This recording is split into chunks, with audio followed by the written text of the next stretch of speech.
Okay, I'm back on YouTube, I guess, posting some videos.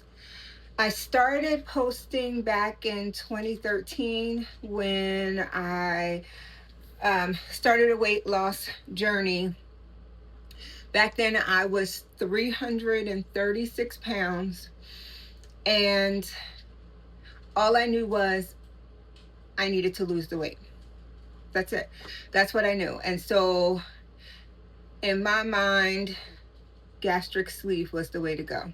There were people getting the bands, the bypasses, but gastric sleeve was it. I had some friends that got the gastric sleeve, and I was like, that's it. That's what I need. I need a gastric sleeve. And so I set off to do it, and I had all the criterias, and my insurance was willing to pay for it. And so April 2013, I got my gastric sleeve. And all I knew was I needed protein, protein, protein, protein. I was drinking protein shakes. I was adding protein to water and juice and everything else. I was eating little bits of food that I could get in, but nothing very nourishing. I was in support groups that were not very great. To this day, this is 2026 now, I still am not a fan of a weight loss group. I am in two of them. However, I kind of look more than I participate. And if I find that they're getting overly aggressive or negative to people who just are on a journey, I tend to check out. That was some of the most harmful advice that I was reading and or taking in from people. uh so much conflict on what you should do and what you shouldn't do, and you're not doing it right, and your doctor didn't tell you right. And what I've learned in all of these years is listen to yourself. Listen to yourself. If you have doctors you trust your doctors, but ultimately at the end of the day, you live in this body and you have to listen to yourself. So fast forward to 2023 to 2026. It's been a roller coaster. I lost close to 100 pounds in a very short amount of time. I became addicted to seeing that scale drop. I would go take a nap, wake up, get on the scale, it would drop, and I was thrilled.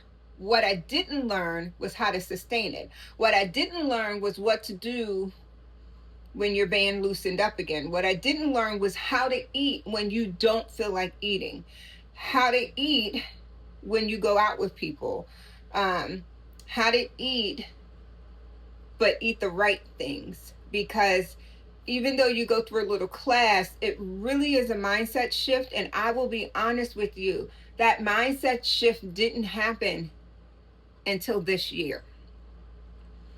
I could give advice, I could give suggestions, but for a long time, I felt like getting the gastric sleeve, I had done myself a disservice. So I lost the weight, gained the weight, lost some weight, gained some weight. I have been up and down, and there's nothing really significant about what helped. I was on Wegovy for almost 2 years now. I got on that because my blood sugar was going up, and I was just a point something away from being diabetic, and diabetes run in my family. And I knew that I didn't want to end up like that. I didn't want to end up going that path. So my doctor put me on Wegovy, and it helped me lose some weight. I tried to take myself off of Wegovy for a while and gained 10 or so pounds, got back on the Wegovy. A1C went down. I am good right now. But what we noticed was the habit still didn't change. So I was on Wegovy, so I couldn't eat so much. I have the gastric sleeve still, so still can't eat so much. So I need to be mindful about what I'm getting in. But through all those things, I can still eat chips. I can still eat candy, ice creams, cakes. Don't let a holiday come because I bake, and then that's a whole world of I need to eat this pound cake or the sweet potato pie that I made. So there was nothing really stopping me from consuming the stuff that I've been consuming. And there are people who can get on weight loss programs and still eat the same stuff and still drop weight, still maintain.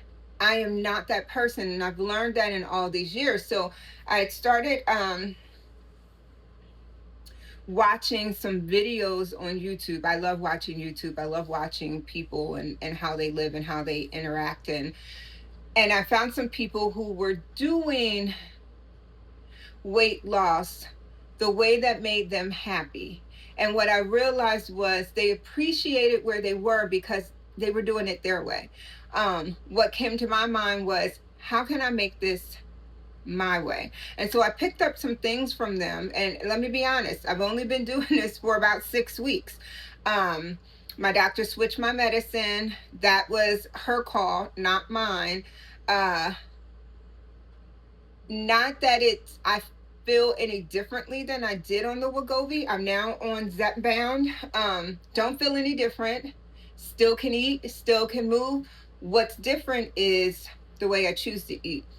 So I just started following some things I saw from some other people. Every morning, I fill this up. This get filled up with coffee. Now, I will tell you that historically, I'm not a coffee drinker. I am a tea drinker. However, I drink a protein shake every day, a Premier protein shake, 30 grams of protein first thing in the morning. What I learned is if I get in my protein in the morning, I don't necessarily have to worry so much about the evening when I'm tired, when I don't want to do too much, when I don't want to eat too much. I've gotten a great source of protein in the morning, and it helps me make it through the day. So I fill this up with coffee, the protein shake. I like the flavors of caramel, cafe latte, and strawberry, or chocolate covered strawberry is what it's called. When you do that with black coffee, brew your own or buy it from the store, whatever makes you happy. I was buying them from the store. I like the Collie Farms one that I could get from Giants, but recently I had some coffee pods at home, so I started brewing a big batch, sticking it in the refrigerator, pour it in, pour your protein, your ice, and go. I drink on this in the morning, usually trying to finish somewhere around 11 a.m. My meals are not consistently lined up with what most people would think of breakfast, lunch, and dinner. Along with this in the morning, 30 grams, I make breakfast tacos or sometimes egg bites. But breakfast tacos will give me another about 46 grams of protein in the morning. So I make two. I use these Mission flour tortillas. Now, I got this idea from YouTube. Two of these little tortillas. They're not Mission. I do like the Mission brand. This is the brand. There's zero net carbs. Can you see that? Zero net carbs, because I am now on high protein. My body needs protein. I have learned that. My body needs protein, so I don't crave all that other stuff. My body needs over 100 grams of protein. So I try every day to at least get over 100 grams of protein. 125 to 140 works great. So this is total carbs 14 minus the dietary fiber, because you need fiber when you're on protein. 13 grams of dietary fiber, and then 1 gram of allulose, I'm not sure that I'm saying that right, gives you the zero net carbs. Eating 2 of these little taco or tortilla shells gives you 5 grams of protein. So I have this, right? Sorry, that's my dog. I make 2 scrambled eggs. That's 12 grams of protein. Then I use my favorite cheese. Now, I like a queso melting cheese that I get from Giants. And that gives me about another 12 grams of protein because I use quite a bit. I put it on my shell. I bake my shell. I make my eggs. I put my eggs on, put a little salsa on, then put more cheese on. bake it a little bit more till that cheese melts, and go. Now, I can eat one of those, and then the other one I eat later. So the one I eat right away. The other one I eat around 11:30 in the morning, right as I'm finishing this protein drink. And then lunch is usually, if I'm working, lunch is usually somewhere around 2:30-ish. Still protein. But let me finish with the egg. So I'll probably do a video about how I make them. But also in the egg goes cottage cheese.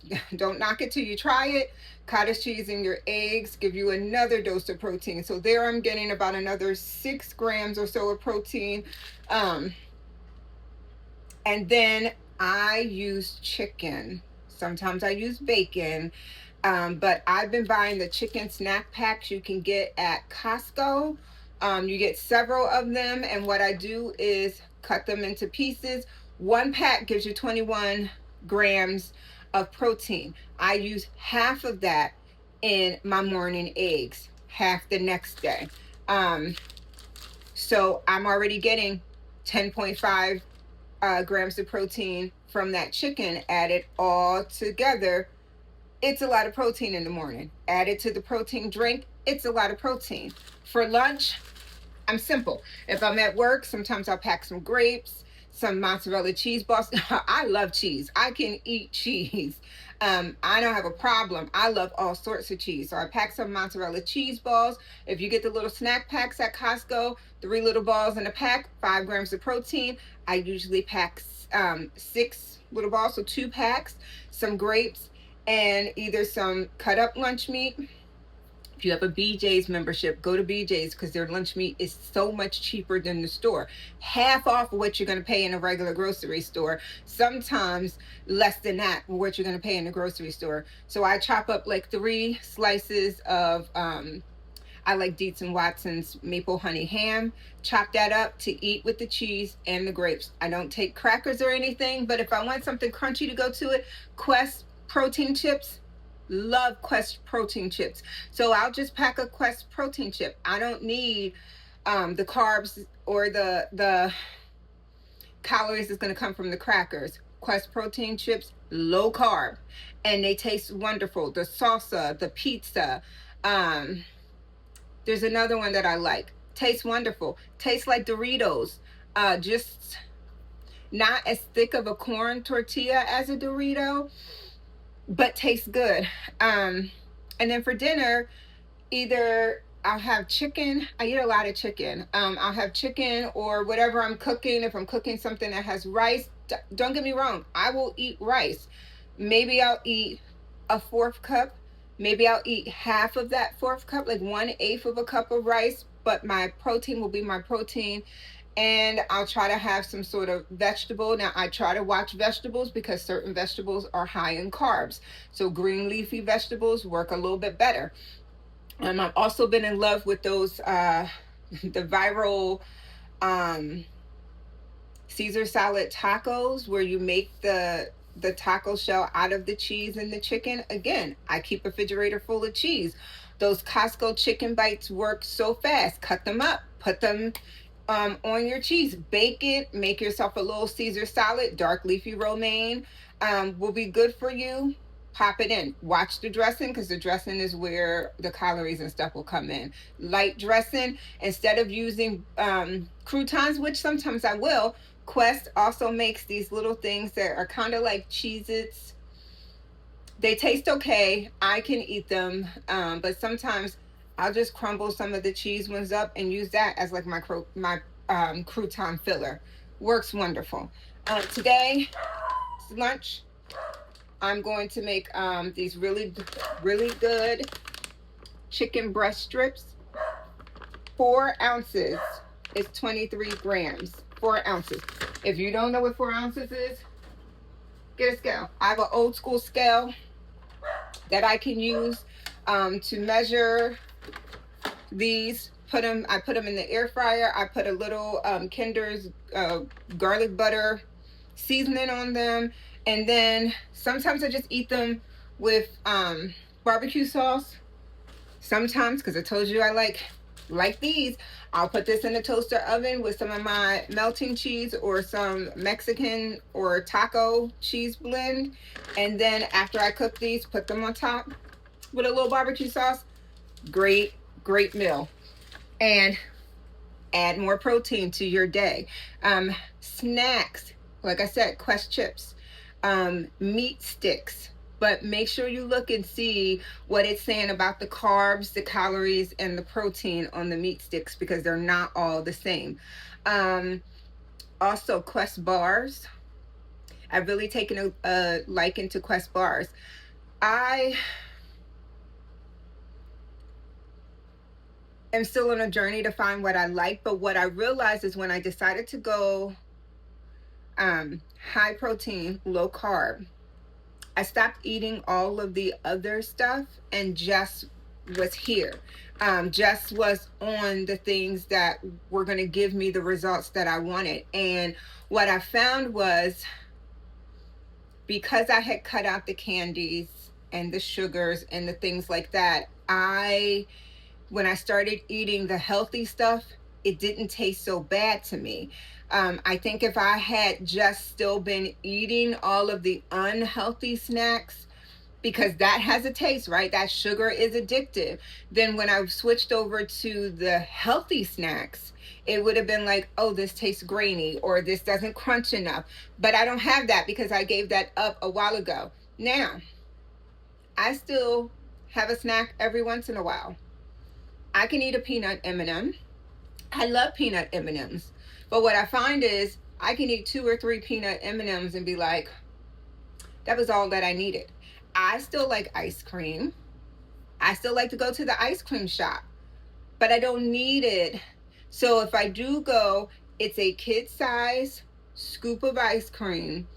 I will have that. By the time I'm done with that, I'm like, girl, grab your water. You need some water. You need some water, because that was super sweet.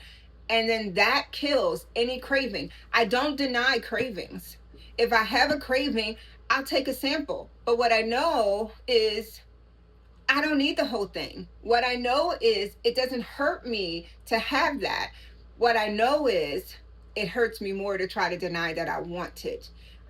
That's a lesson learned. You fall off the wagon when you keep trying to deny yourself the things that you want. Now, when you're trying to change, change is change, right? I can't crave that stuff all the time and indulge in it all the time and say that I'm trying to change, but I can have a little nibble. Now, I will say for the first 3 weeks-ish, 4 weeks,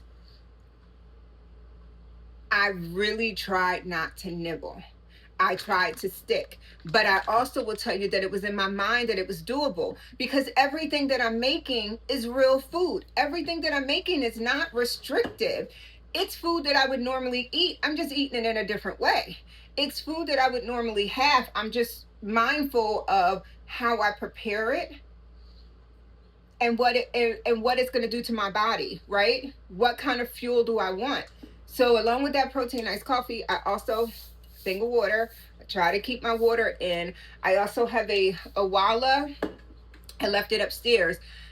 When I make my protein iced coffee, I make an Awala that is 30 ounces, and it has electrolytes. I get my electrolytes from Family Dollar. I also get my electrolytes from Walmart. Little packet. I'm not paying a lot of money at Family Dollar. They're $1.25. I love the watermelon one at Walmart. They're like $1.95. The great value one, I'm not buying Celsius or Hydrate. You can buy any of those you want. I don't need that. The other little cheap packets work just fine, but I drink me a bottle of electrolytes every day, my protein iced coffee, and water. I do know that I like Celsius. Didn't know that I would ever like Celsius. I wasn't into any of those kind of drinks, but I bought one from a vending machine at work one day. Liked it. Every once in a while, I'll have a Celsius. It's not an everyday thing. It's an every once in a while thing. I'm okay with the other drinks. What I don't drink anymore is juice. It's probably been about 5 weeks since I've had a cup of juice. Normally you would see Minute Maid fruit punch in my refrigerator, and I'd be mixing that with a can of ginger ale. Now, I love me a ginger ale. Love me a ginger ale. And ginger ale came out with strawberry ginger ale. I'm looking back because I got some of them on the floor. But when I picked up that can about 3 weeks ago, 3.5 weeks ago, and flipped it over to look at the back panel to the nutrition and realized that that one can had 26 carbohydrates in it. That right there was a no. That right there was a girl. You try to get under 50 carbohydrates a day, 26 of them on a can of soda. Do you want to do that? And I really had to say, do you want to do that? And that night, I wanted that soda. So what I did was I drank half of it. Didn't drink the other half of it. I said, you're going to savor this half of soda and realize that you just took in 13 of your carbs for the day. That's it. Realize that. Live in that. Will I do that again? Most likely when I want a ginger ale. Is that going to be often? No, because my mind knows now I don't need to waste 13 carbs that way. Don't need to waste it. Ginger ale is great. So is my electrolytes. Electrolytes taste like juice. So let me say I haven't had juice, but my electrolytes taste like I'm drinking Kool-Aid. And I can't complain about that. I'm not a Gatorade fan. I'm not any of that kind of fan. But my electrolytes taste like I'm drinking a big tumbler of Kool-Aid. And I'm okay with that. That gives me the sweet that I need. And I'm fine with that. So I'm going to put these in the toaster oven because I've been talking. I am going to get off of here. Oh, let me tell you. So started at 336 in 2013. Dropped almost 100 pounds, looking good, but zero mindset on how to keep it there. Zero mindset on what I should really do to take care of my body. Feeling unhealthy, feeling defeated. Why can't I eat? I can't get food in. Don't want to eat protein because it's too heavy. And if I chew a piece of chicken, by the time I get 3 bites in, then I'm done and I don't want to chew it anymore. But I haven't ate the vegetables, anything. So, but you know what? I can eat slider food. You know what slider food is? Chips, cakes, all those kind of things don't seem to take up as much weight, as much room in your body as the other food does. So, I'm hungry. I'm just going to grab a bag of chips, just one bag of chips, but I'm going to eat the whole bag, right? And I haven't filled that hunger. I've kind of subsided it a little, but I haven't filled it. So I'm going to try to nibble, but now I'm feeling bad because I just ate this, but it's been 3 days and I haven't had any vegetables, haven't had any fruit. Now I feel like I'm off balance and I'm not eating in that scale of food that they tell you should eat. And so that really, really did play with my mind for a long time. It did. Not today. Not today. Today, I'm making food that makes me happy. My eggs will have spinach in them from time to time. But you better believe they're going to have onions and peppers and mushrooms in it because I like that. That makes me happy. I'm going to eat some asparagus. I'm going to make some squash and eat that. I'm going to eat some cabbage. I can do those things, and I can do those things and still get in the amount of protein I want to. And it really, y'all, I'm telling you, it really was just a mindset shift. How to push through that feeling of not wanting to eat. Girl, you got to eat because you're doing more harm to your body not getting what you need. So I'm going to eat. So gained, lost, been up and down. I mean, I could put a montage of pictures up and down, up and down. Today, in this body right now, I am 258 pounds. 258. That's where I am sitting. My goal, y'all, for years I didn't have a goal. For years I listened to the doctor just tell me I just need to keep losing. And then he said, well, I think if you're down to like 190, that'll be good. And I kept thinking, I don't ever want to be 190. My goal right now, my goal at 258 is to get to 225. 225, 230-ish. Then I'll be happy. I'll be happy for that. I'll be happy that I made that goal. I'll be happy with what I'm not carrying, right? But you know why I'd be more happy? Because I did it doing the things that my body needed. I did it giving my body the fuel that it needed to be able to let go. So, share with me if you watch this, if you ever watch this, share with me if you've been on a weight loss journey. Where are you on that journey? What's your motivation for that journey? My motivation is me. I want to be here, but not just be here. I want to be right in my mind. I want to be right in my body. I want to feel like my body is my home and not just this thing I'm doing every day, not this thing I'm just lugging around, carrying through. Tell me, where are you in this journey? Are you just starting? Are you partway through? Did you reach the end? Do you take a weight loss drug? Have you had a surgery? Share with me. I'll continue to share with you. Be well, y'all.